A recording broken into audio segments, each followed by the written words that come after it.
کیا اللہ اپنے بندے کو کافی نہیں؟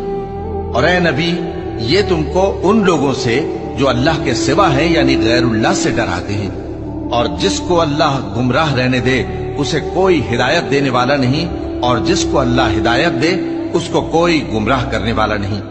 کیا اللہ عزت والا بدلہ لینے والا نہیں ہے؟ اور اگر تم ان سے پوچھو کہ آسمانوں اور زمین کو کس نے پیدا کیا تو کہہ دیں گے کہ اللہ نے۔ کہو کہ بھلا دیکھو تو جن کو تم اللہ کے سوا پکارتے ہو، اگر اللہ مجھ کو کوئی تکلیف پہنچانی چاہے تو کیا وہ اس تکلیف کو دور کر سکتے ہیں؟ یا اگر وہ مجھ پر مہربانی کرنا چاہے تو کیا وہ اس کی مہربانی کو روک سکتے ہیں؟ کہہ دو کہ مجھے اللہ ہی کافی ہے، بھروسہ رکھنے والے اسی پر بھروسہ رکھتے ہیں۔ کہہ دو کہ اے قوم، تم اپنی جگہ عمل کیے جاؤ، میں اپنی جگہ عمل کیے جاتا ہوں، ان قریب تم کو معلوم ہو جائے گا کہ کس پر عذاب آتا ہے جو اسے رسوا کرے گا۔